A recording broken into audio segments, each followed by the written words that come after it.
This week, we have Declan McGrath from Galway in Ireland. Declan rides with Audax Ireland and attempted his first PBP in 2023. Unfortunately, due to a number of mechanical mishaps and other issues, he finished the ride outside the time limit of 90 hours. I know Declan because he rode PBP with Alan, who I interviewed 3 months ago. He also rode the last bit with Tom Altimus, who I also interviewed recently. Declan, thank you so much for coming. I appreciate it, okay? Thank you, Peter. Good to be here. Wonderful. So, always the same question. What does PBP mean to you? It means a few things. I would use the word carnival, spectacle, novelty would be a big word because I've only done it once. And Okay.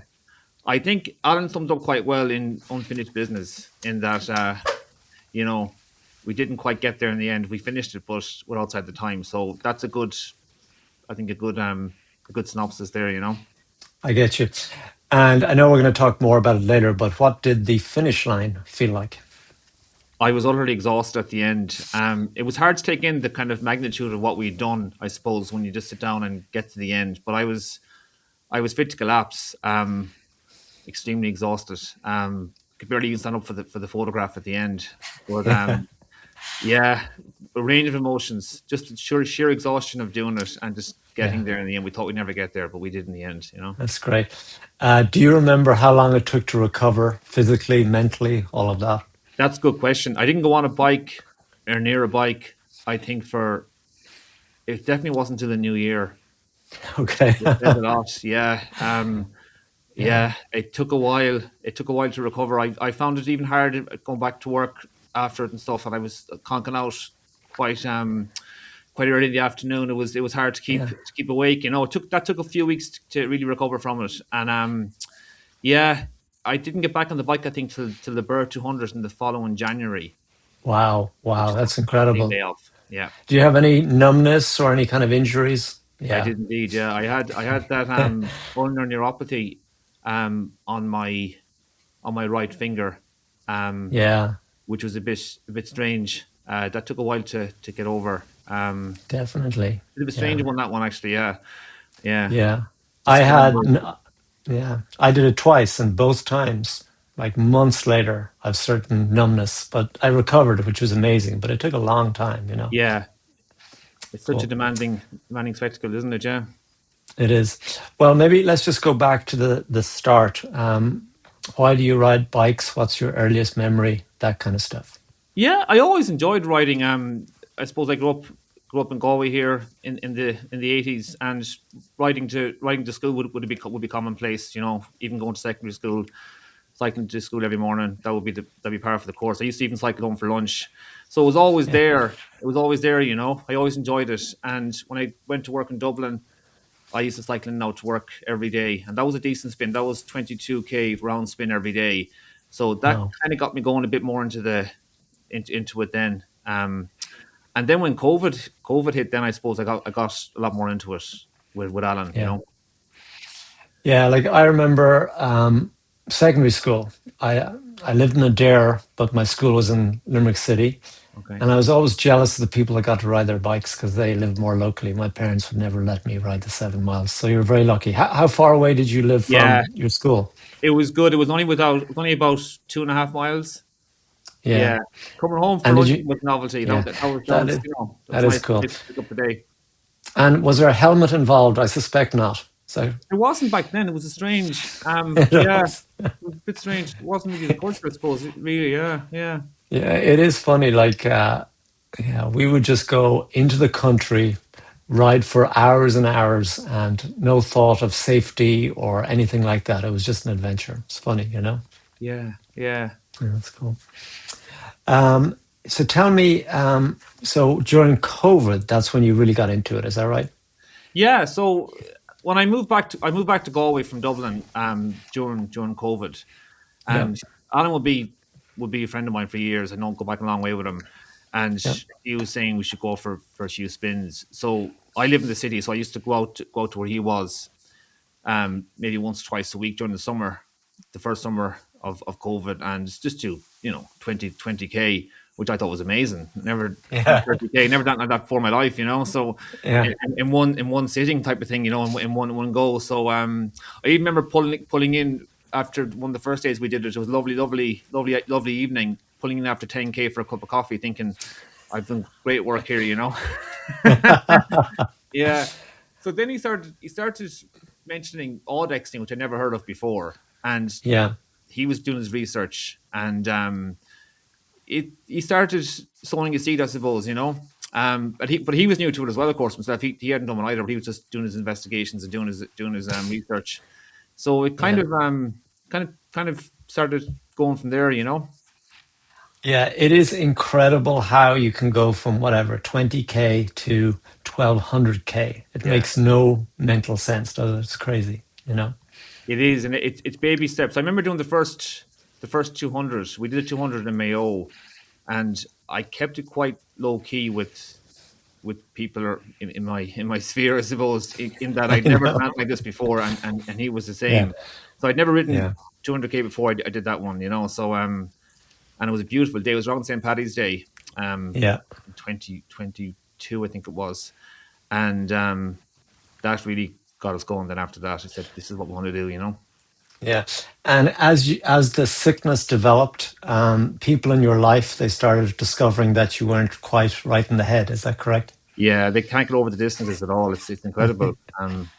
The distance is really just they can't fathom it at all. I suppose Audexing is a niche sport within a niche sport, as they say, though, isn't it? It's such a like even the community in Ireland here wouldn't be huge. You're not talking huge numbers. It's a couple of hundred Yeah. maybe. Um, but like, yeah, it's you have to kind of do it to experience it and see what it's all about, and yeah, just go from there. Yeah. It's funny. Sometimes I'll get up really early and just go for a quick bike ride before work. And I'll see some people on a bike early in the morning. And my thought is, who are those weirdos? Right. Yeah, And of course, they're looking at me probably thinking, I'm a weirdo too. Because yeah. it is kind of weird, definitely. Um, cool. Then tell me how you originally heard about PBP. Do you remember? I do indeed. Yeah, I looking through some of my messages there earlier on, and it Mm. was it was a text I would have got from Alan saying about this mad event that's held every 4 years over in France, and I think he said in the message, I think the first 200K is in the legs and the rest is all in the head. And I Okay. think I didn't bat an eyelid, which is bit like me in a lot of ways, in that if I commit something straight away or I won't at all. So Yeah. I said, yeah, sure, let's give it a crack. But I didn't realize what I was signing up for, really, to be honest. Yeah. And was that before you did the 200K, you think, when Yeah, this you was heard very about early PBP? on. This was early on. Yeah. Like I didn't have a clue how the qualifying worked or what a super engineer was, any of that kind of stuff for the Yeah. day cards. It was all. This is very early on. It like Yeah. he obviously was thinking about this for a while, and yeah it started from there. So it was just a notion, I suppose, at that stage, and yeah, started doing the events then and took off from there, I suppose. And that first 200K you did, like, how did you feel afterwards?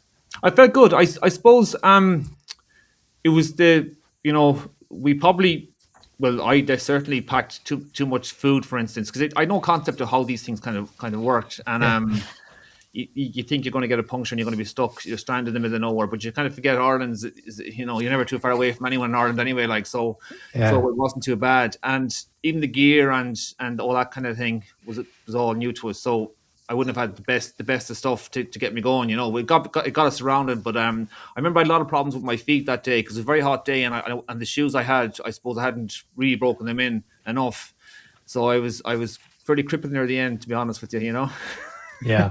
But how did you feel afterwards? You just incredible, I'm Yeah, sure, the fact that you I did 200K. Yeah. yeah, it was a real watershed moment. It was even getting back to the car at the end and thinking, God, this was amazing, and it was a beautiful, beautiful day. It was a very uncharacteristic day in the middle of March around Paddy's Day, as I was saying, Yeah. and I couldn't have had a better introduction to Audax, and to be honest with you, with the weather. Yeah. Like I always say this, like living in Northern California, it really doesn't rain. It's not that warm. I think people always think it's like sunny and warm the whole time. It's pretty cold, but like I think if you can go through a qualification in Ireland, right? Yeah, That's hard, man, isn't it? Like, because I'm 100% sure you've agree. got Yeah, lots of stories with where it wasn't so nice, isn't that right? 100% agree. Yeah, Yeah, it's not the easiest place to, if you can brave the elements and you can do yeah, anything. You harden up pretty quickly. Yeah, cool. So then, okay, what year was the 200K? Your first I 200K? think Do it you was remember? 2022. I think it was. Okay, so that's kind of the year you have to pre-qualify or whatever the term is, isn't that right? So that was part of a series, is that right? No, it wasn't. It was the year before. So we did our Okay, we were late, I suppose, getting in yeah. that we did all our qualifiers. I think in the year was on 2023. Okay, Because I was okay, thinking back there, because the last one I did was the Munster 400, and that was only a few months before. That was one of the last qualifying events to do it. So that yeah, was only a couple of months before PBP. So yeah, so I think it was 2020 was the year before. So we done a few. yeah. We did a few 200s. Yeah. And how did you kind of figure out your strategy, how you were going to do it? Like, who did you learn from? What was your Yeah, it resources? was quite simple. I think for 200s, it's if you follow the controls and you plan your stops around the controls, your food stops. I think you generally be okay because the 200s, it's not huge distance in comparison to Yeah, other events. But so we just took our breaks with the controls pretty much. So like you're talking every 50K, you'd have a bit of a food stop, I suppose. Um, yeah. and And managing like like that. the qualifications, are they all out of Dublin or are they Yeah, all so over we the country? we did so we I think it was a mixed bag. The one for the 400 was the Munster 400. So that's all Munster. The one which I'll never forget is the Connacht 600. That was a tough one. Okay. Yeah, that's in if the weather wasn't great for that, put it that way. Yeah. And that was a test. Yeah, Um, I think I remember Alan talking about that. Like it was just horrific weather, basically. It Yeah. was it was bad. Yeah, there was hailstones and yeah, Yeah. and Like it I was think if you can do a 600 in that weather, they should just give you PBP at that point. yeah, You don't even have to come, right? You've qualified basically. Yeah. That's yeah, great. yeah. Like it's a great test, the 600, because if you really shouldn't be doing it if you can't master Yeah. 600, you shouldn't really be doing it because that's what it is, isn't it? Really, it's that level you're getting to. But that was tough. I found that very tough. But Yeah. we got And there. tell me about the randonneuring community in general. So you're going to see the same people. It's a small country. Is that right? So same people at the 400 Munster as at the 600 Connacht. Is that right? It's generally quite small over here. You would know the names. We've got an Audax Yeah. channel on WhatsApp, and you'd know the names. Yeah, so you generally know the names. In Connacht, it's as well. Like there's a Connacht group as well, and there's not a huge number. I think there's only about 20 people. There could be a few more, but Yeah. we did our own little piece then for the for them in PBP as well. We kind of like how many people did it from Connacht, for instance, and Yeah. amount of first timers and that kind of thing. And so that was good. But yeah, you would generally come across the same people a lot. And is Northern Ireland a separate thing or you tell Yeah, me? that's included. Now, I think I was saying it there recently. I've cycled in every county apart from four up in the north. So we don't get up there enough, I suppose. Yeah. I don't know really how it works up there, to be honest with you. I mean, I think there's a few obviously Northerners that come down to do some of the events down here, but I've Yeah. never actually done an event up in the north. Any event I've done, they've gone into Ulster, whatever, but they've started somewhere Yeah. else. So Cool.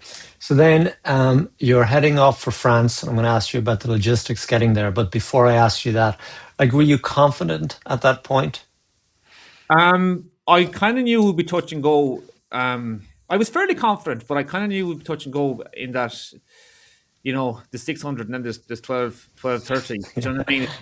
Yeah. It's a different thing. And It's, yeah, you see, again, the novelty factor of doing it for the first time and seeing 7,000 bikes in Runway A at the start, like that whole thing was just mind blowing. And but I felt maybe if we'd have a good shot at it. I would tend to be Alan would be a faster rider than me now, so yeah. like that was evident even throughout the qualifying and stuff. So I knew I would have been on the limit, I suppose, is what I'd say. So we got off the crack and start, obviously, but we had a couple of issues Yeah. not long Yeah. into it. Yeah, I remember Alan saying maybe you told him he had the worst bike in all of PBP. Did you absolutely. have similar equipment? My bike, now in fairness, wasn't much better, Peter. To be honest, it was an old Specialized bike. Yeah. Um, yeah, I've since changed it. I've got a Merida bike since, so I've that's one. Nice. That'd be one difference in the next PvP if I qualify for it. Yeah. Yeah, equipment is important, definitely. I think Tom mentioned it too in his interview. Yeah. Yeah. And tell me, logistics getting to France, was it hard or pretty That straightforward? was straightforward enough. I suppose we have it a lot easier over here in Europe than you would have in the States. Yeah, we That's got true. it was great actually. The ferry over was great fun and coming back. Yeah. We were all on the same Rosslare ferry getting over, you know. Yeah. So I And drove over and it was fine, you yeah. know. And there must be some Irish people that have done PBP multiple times. I've talked to, I think it's a Paul Donahue, maybe. Yeah, Yeah. yeah. So like they're going with you or they're kind of separate or like, is it all one group of Irish people helping each other? Yeah, we set up a WhatsApp group before we left. There's a few different threads Yeah. going, and one was obviously the sailing and there was a bit about accommodation, and we met up. We all met up for a group photo at the start, and we were doing the registration over there, and we would have obviously engaged a good bit on the ferry over. So it was Yeah. like it's very a lot of camaraderie, put it that way. Yeah.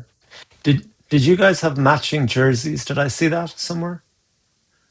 Um, we hadn't matching we hadn't matching jersey. I think we might have had a matching high vis at one stage. Maybe. I just saw one. It had a flag, Brittany flag on the one sleeve, on the Oh, other sorry, yeah, sleeve.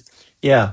that's the Audax Ireland. So the Audax Oh, it Ireland is. Okay. do a run every 4 years. It's a special That's run cool. for yeah Yeah. for participants who want to get the jersey. So we got the jerseys obviously, and we had a group team. We had a team photo at the start as well, which was lovely. And we're all wearing the jerseys for that. Oh, So that's that was great. nice. Yeah. Yeah, yeah. That's cool. So tell me, what did it feel like at the start line? It was nerve. You be we were. I was nervous at the start because we were starting quite late. I think we started at around 8 o'clock. I think. Yeah, you were That, T, if I remember. Yeah. yeah, yeah. So T, Yeah. you're getting into the. Exactly. So we went down and we were hanging around a good bit at the start, and we watched all the other groups go off and the silly bikes and that kind of stuff, which is great, you know, all that kind of stuff, the recumbrance.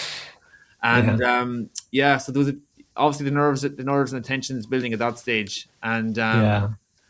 and I think one of the lads says it in the group that you do your fastest ever 200 for the first 200 of PvP because the nerves and the adrenaline and all that kind of stuff. So true. That Yeah. was that That was was, the case, yeah. yeah. Like that was my thing. Like I remember getting to Paris maybe 2 days early, and I just couldn't get over how nervous I was. Like it was bizarre, like where this was coming from. But obviously, there's a huge build up. So, And the build-up's all part inside, of it. Yeah. exactly, exactly.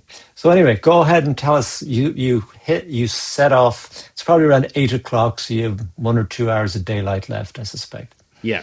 So that's good. That's the way it was. Yeah. So we took off. I think we did our fastest ever 200 at the start. And did you try to slow down because that's what everyone says? Don't go too fast in the beginning. We were okay. We were in a group and we were Mm, keeping decent pace. yeah, It was manageable. It was manageable.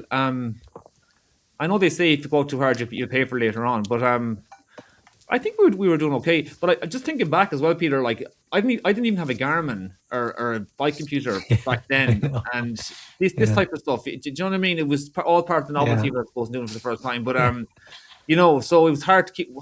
Hard to know how fast I was going or how we were doing and stuff. So yeah, but it definitely flew. And I suppose the thing that hit me at the start the most was the quality of the roads over there. Oh, Again, me too. right near your Incredible. tables, you Yeah, know. yeah, yeah. They're not even main roads, and they're just like, yeah, Yeah, yeah, yeah. It's incredible. Yeah. So then, when did things start getting a little bit more problematic? I'll say. yeah. So I had a mechanical at about it was about 20 30 k from the second control, and we're getting to, I think about, would have been 4 or 5 o'clock in the morning at this stage, and it was quite bog standard. It was just a flat tire. My back tire went down, and got out the stuff and tried to give it a crack and get it fixed. And again, the adrenaline must have been. Alan was giving me a Yeah. hand with it, of course, and yeah, we couldn't get the tube inflated, Yeah. and Yeah. I was even thinking about this before I came on as well. Like, I hadn't even used the CO2 canister before as well. Do you know what I mean? Even the Yeah. small I know. little things, that, Completely. yeah, Completely. Yeah. yeah. So we lost a couple of hours there. We didn't really know what to do because we couldn't get the tire up, and Alan took off. One good thing was we were close to the control. So Alan went off with my wheel. I Scared- love this scared. story. And I'm walking along carrying a bike with no wheel, and we were quite high up in our group, so there's a lot of people coming behind us, and I remember people saying, "Where's your wheel gone to?" Like, and I love I'm going, it. just keep going, Yeah. You don't want to know. Yeah. Yeah. Yeah. So that went on. So I remember I pulled in then. I pulled into a town then. It's again it's 20k from the control. What's the control? Villa La Jewel. It was, yeah, it's before that one. And Yeah. I remember it was morning was breaking, and there was a guy who owned a pub there, and he came out, and I think he might have felt sorry for me. He heard me walking up with no wheel, and he came in anyway, and he gave me a cup of coffee, and there was no charge, and Yeah. it looks, it's, So funny. fair Yeah. play to you, like, for keeping going. And then someone came up there and gave me back the wheel, and it was inflated, and off we went again. So we'd lost 3 hours at that stage, which was a lot for the likes of us. And like, how did you feel? Were you frustrated or calm, or like, I would have personally, I would have just lost my whatever. Yeah, it was a bit deflating. That's good. That's a good word for it. Yeah. But we said, it was the gorgeous day again, and so after we had a bit of breakfast there, whatever, we took off again, and I actually really enjoyed the next leg to Fougere from there. I Yeah. I thought the scenery around there was just, and we just went hammer and tongs that stage. Now you mentioned earlier on about going out too fast. I think we definitely paid for it there because we probably did Yeah. go too fast there. Um, or not too fast, but probably beyond our capacity, I suppose. Definitely beyond my capacity. I think I might have paid for that later on. But I remember that being a beautiful morning and just getting into Fougere and really liking the place. And we thought, Yeah. okay, this is not too bad. We're back. We started, I suppose, seeing people that we'd met earlier on. I said, okay, Yeah. they obviously haven't gone much further than us. So, we're not doing too And bad. were you worried about the 90-hour limit at that time, or you just felt, oh, this is just part of PBP, we'll make up the time? I thought we hadn't lost an awful lot of time because we hadn't obviously slept. We rode to the first night, and Yeah. I knew that was again Audax, and you can't bank on sleep. You don't know when Yeah. sleep can hit you, but it hadn't really hit us at that stage. Definitely hadn't hit me anyway. So, um, I said let's keep going and we'll see. And I thought we might have recovered some of the time actually at that stage. I thought maybe we weren't too badly off. Yeah. I'm always fascinated by, when you ride with someone else, there's a certain, you just got to get on with them or whatever. And sometimes you can be at your worst. And, people have different reactions at different times. But you guys were getting on fine still. You're still Yeah, being nice to each other. I think that's important. Actually, that's Yeah. and that's important when you're riding with somebody. You actually get on with them, and they see you at your best and at your worst because yourself. You go through all the emotions and all like, you know, Yeah. Yeah. That's and great. it's no different with PvP. Yeah. So we were fine. We did. It was kept going, kept turning the pedals, as they say. Yeah. Do you remember how many hours when you got to Brest? I think I remember I had to. Yeah. See, that was great. So Yeah. that was really good. So we got to Brest in 39 hours. So we were thinking, hang It's on, incredible. yeah, we're, Yeah. we're Amazing. bang on time here. So we were really Yeah. really happy at that stage. We thought this is Yeah. this is what they say. You go out in 40, you come back in 50, and Yeah. you kind of it's a bit of a it's a bit of a Yeah. journey back, but it's more relaxed. This is what I kept hearing. Like, it's a lot harder going out than coming home. Yeah. But yeah. So we got to Brest anyway. Yeah, I think it was about 12:01 in the afternoon, and Yeah. yeah, with 39 hours, we were in good form.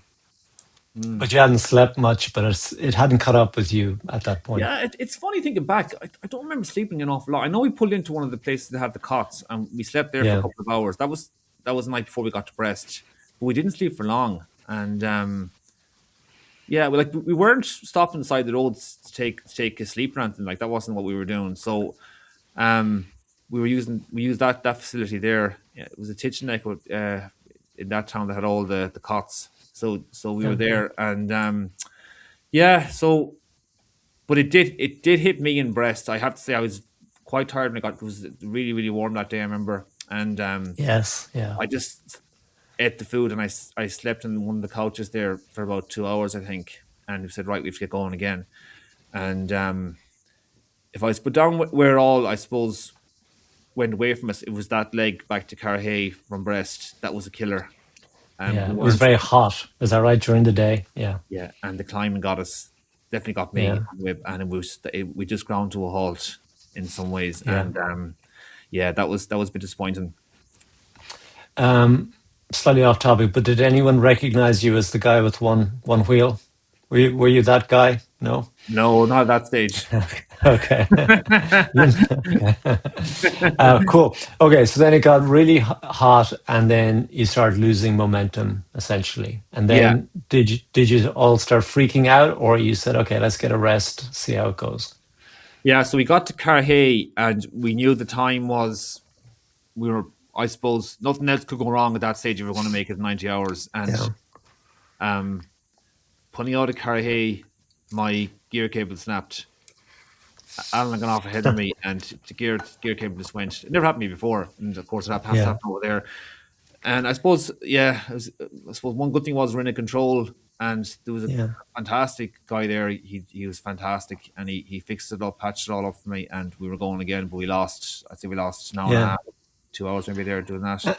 And is Alan at this point thinking, oh my God, this guy is such high maintenance? Is that what he's thinking about you, Declan? He No? didn't say it if he did. In fairness, he didn't say it. No. But I suppose the way I look at these things is if it's karma too. I mean, I wouldn't have gone Completely. off. Yeah. I wouldn't have got off. Like Yeah. we qualified together, so I wouldn't have got off if he had a mechanic. I mean, you couldn't really, Of course. Yeah. you So, know. so then you get the bike fixed, you start off again. At this time, you're kind of thinking it's going to Yeah. be really hard to make the time. That was tough. That was tough then Yeah. because I remember we got to the secret control then. Is it Guriak was a secret control? It was a big facility in one. Well, obviously seems to be in the middle of nowhere because it Yeah. was the middle of the night. But I remember we pulled in there and we were just we were tired as well, and the sleep got to us a bit, and we spent probably too long in that place. I remember I drank an awful lot of coffee. I was falling asleep and I couldn't stay awake, which Yeah. wasn't great either. And that was a slog getting to there, and it became a bit of a slog after that. Then I have to say, the rest of the way home. Yeah. I can imagine.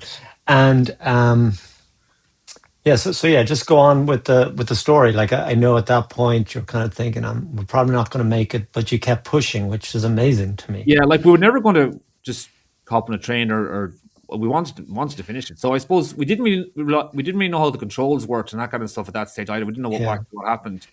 So they were all open as far as Fougere, and we pulled into Fougere on the way back, and I think they were just pulling up the mats at that stage. So we only really missed the last is it three controls where Yeah. the mats weren't up, and we um, we were told at Fougere that they definitely won't be open in the next stop. So we decided then we might stay here for the night, for a couple of hours, and we booked a hotel there, which is Right. lovely. And then we 300k to go after that. Then so we got up next morning. We just did Yeah. like Audax, I suppose. I have this image in my head, like basically you're coming to all these controls and they're just dismantling the controls, putting up a sign saying, see you in 2027. Yeah. And you're still on the road, basically. Yeah. There's a lot of But you people guys, though. Like that was the thing. It wasn't yeah, just us. There was a lot of people who were doing the same thing. So like we thought we were miles behind and stuff, but we weren't. Like people, there was a lot of people in yeah, groups coming in. I remember in some of the controls or the ones that were being closed. There was you could still get food there and stuff. They had some facilities there, but there was a lot of people yeah, around. So yeah. Like as I told Alan, like the natural thing for most people, most quitters like myself would have been, I'm just getting a train, I'm done. But you guys just kept going. yeah, What was going on there, Declan? Yeah, What kept you going? I suppose, Peter, like I'm quite new to this, and Alan's quite new to this, but I mean, without saying too much, I suppose we're used to Yeah, finishing in the rear at Audax. I know it's not it's not a race. I know. So you embrace that aspect of it, yeah. What's the term? Full value rider, like I think I Yeah, was mad on an awful lot of them. So like, you see, it doesn't. I just enjoy doing it. It doesn't bother me, and I still wanted to. We always had to get back to Rumboye and yeah, get the car and stuff. So we had to get back some way, and I suppose the ferry was the deadline. We had to get on the ferry the next day. So I know. we just said we keep going, and we actually enjoyed the last 300k. It was nice. The weather was Yeah, decent. It rained a bit, I think, in the last day, and yeah, and then we met yeah, lots of like people on the way. Yeah. yeah. I remember Alan saying like you were going into bars and things, getting your card Yeah. signed, which I love. Old school, He's a, basically. he's a great man for the rules and regulations. I would have even thought that, but we used subway in one area in one place. I remember that we went to the Yeah, mayor's office in another place, and a tobacconist in another place. Very unbelievably resourceful. Like they all had stamps and they all did it first. So it's yeah, nice having the full card. I'm looking at the card here in front of me. It's nice having every control stamped. yeah. Brief aside again, because I always like to ask this. What were the people like in general, the Oh, French people? unbelievably friendly. Unbelievably friendly. And I suppose that's one of the things I probably didn't appreciate enough at the time. I think when we started late as well, we missed some of the real razzmatazz in some of the towns at the start, and the brass bands and that kind of stuff. Yeah, But we did experience the hospitality was unbelievable. I remember coming yeah, into Brest. There was a guy that pulled in. There was a guy who pulled in with a SUV and a camper van and an RV type of thing, and we weren't. I wasn't in a great state there. It was coming towards Brest, and it was a bit of climbing after Carhay, yeah.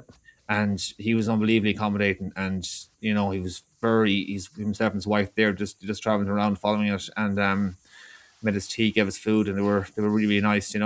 But that kind of Yeah, thing like stick yeah. with you. It's so special. Like it's amazing. Like for you, maybe you are out there in Ireland with 20 other people. Suddenly you come to France and like the 7,000 riders, thousands and thousands of supporters. Like it's incredible. And that's Yeah, why I'll keep coming back personally. Yeah. yeah. Cool. So then you met your friend Tom, who I interviewed already, Tom Optimus. And that was towards the end. Do you remember how far away Yeah, that was? I'm trying to think back. I don't actually remember. It was Yeah. definitely. I think Alan said it was the last 2 or 3 hours. It would have been. It was definitely before Yeah.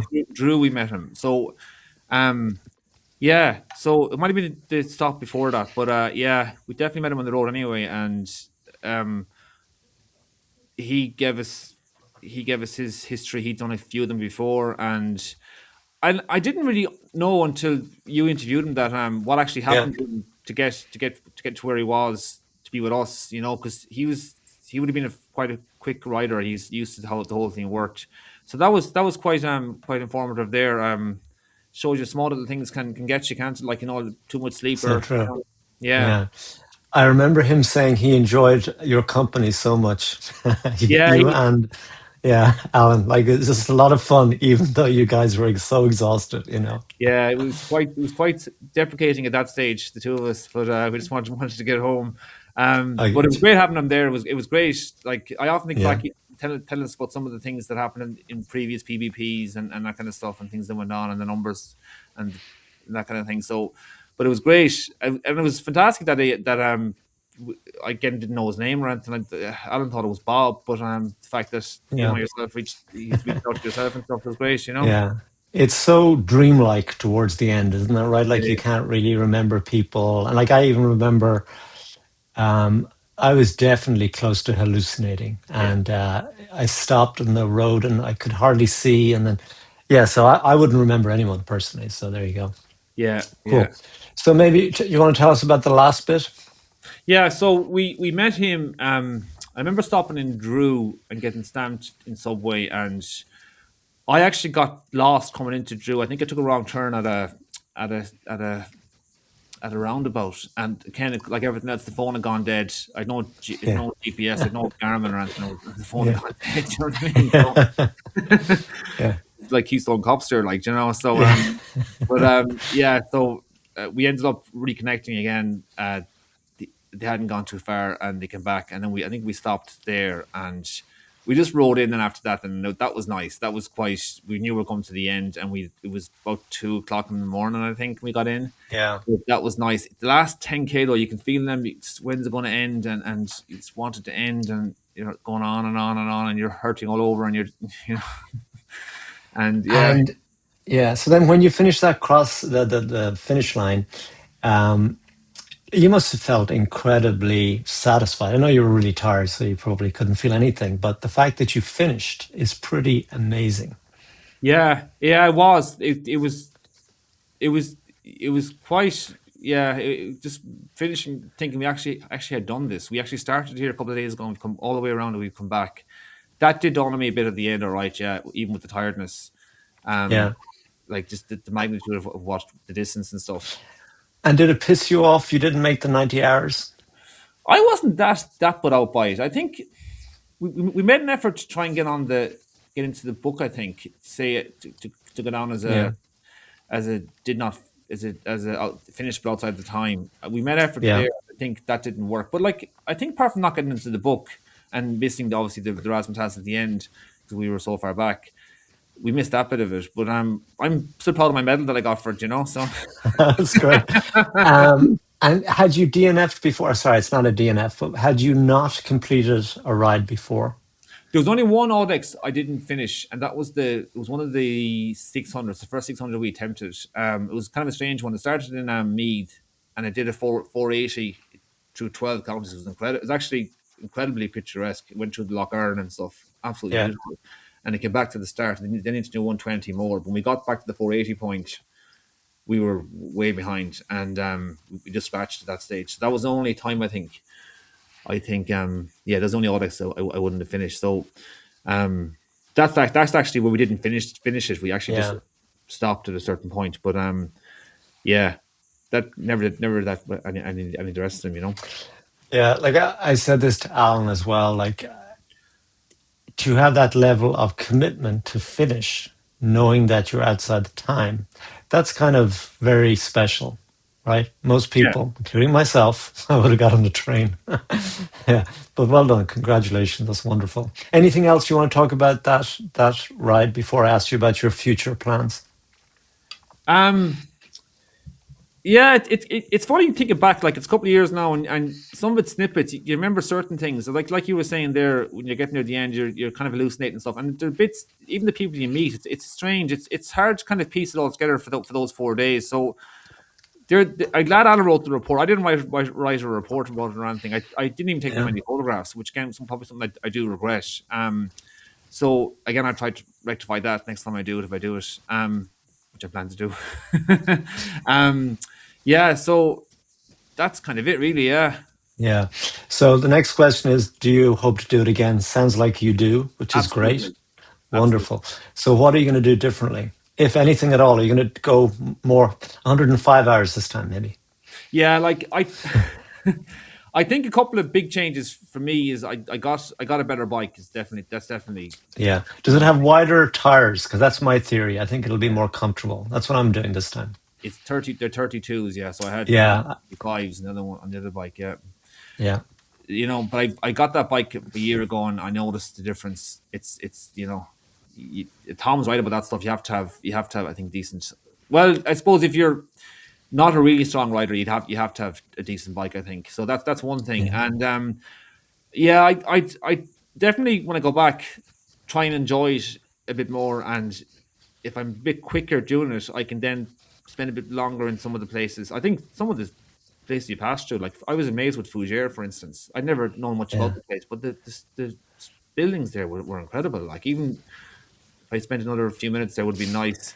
And I see with Yeah. the next route, their Chartres is on the agenda, which I would go there anyway. I've never been there before, but I would love to go there. So that would Okay. be great, you know.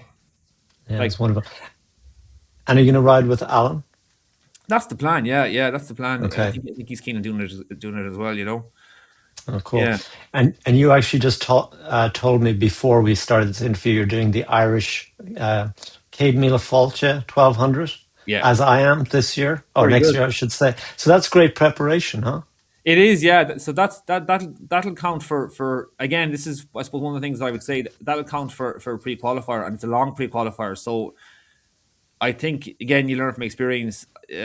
We were stuck at the end, and I think if you're like T, Group T, which is near the end, I think if you're a rider that's you think you're going to be on the brink of the 90 hours, you're better off trying to get into an earlier group because you have more chance of the controls being open, that kind of stuff. So this will Yeah. give us a better shot if we do. Like, no, it's Came the Fortune seemingly is very, very difficult. I think the first day Oh, climbing, really? Okay. a lot of timing in the Yeah. first day seemingly. So we'll have to see, you Okay. know. Yeah. I actually forgot to say this, but so your total time was 102. Your rolling time was 66 hours. So basically, right?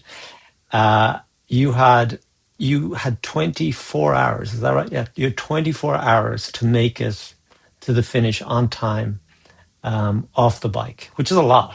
And I think that's the lesson, isn't that right? Yeah, That once, if you haven't done PBP before, it's all about minimizing that time off the bike. yeah, yeah. It's keep going. It's to keep the legs moving and Yeah. yeah, be tight with your time on stops and yeah, Yeah. So I'm like you. So I did it once. I felt I was a hot mess, but I got it done. And I went back the second time hoping to improve a lot. And it was a much better experience. So there you go. very good, Cool. very good. Yeah, yeah. All right. So maybe we're going to end then with your 3 unique tips to finish PBP. Yeah, so one of them would be, as I said a minute ago, would be if you're a rider that you think it's your first one and you're kind of at the 90-hour limit, it's really is worth putting in the prep and getting the miles in the legs and trying to get a better qualifying time than late. I think that it trust me, it'll stand to you if you're going out in an earlier group. It's and you're not the quickest rider. It definitely would benefit you. So that's one thing I would say. Another thing would be is try and enjoy it, take it in when you're over there, especially when you're on the road. I know you want to get it finished and that kind of stuff, but it is a carnival and it is an experience and there's nothing like it. So just soak it in and as much as you can, Yeah. And yeah, I suppose have a plan and a strategy, but don't have it quite loose in that you don't know how 1200 will affect you when you're going to want to sleep and that kind of stuff. And if you need sleep, you have to sleep. So listen to your body, I suppose, is the obvious thing. And I suppose the most important thing is, I think, have someone with you doing it. Ride with someone that you know doing it. I think that's a big plus. It's easy to quit when Cool. you're doing the training if you're not doing it with somebody else. I think. Great. Well, Declan, it was an absolute pleasure. And I hope to see you next year in June and then in 27 in August. Okay. Very good. Yeah. Thanks, Peter. That'd be great. Thank you.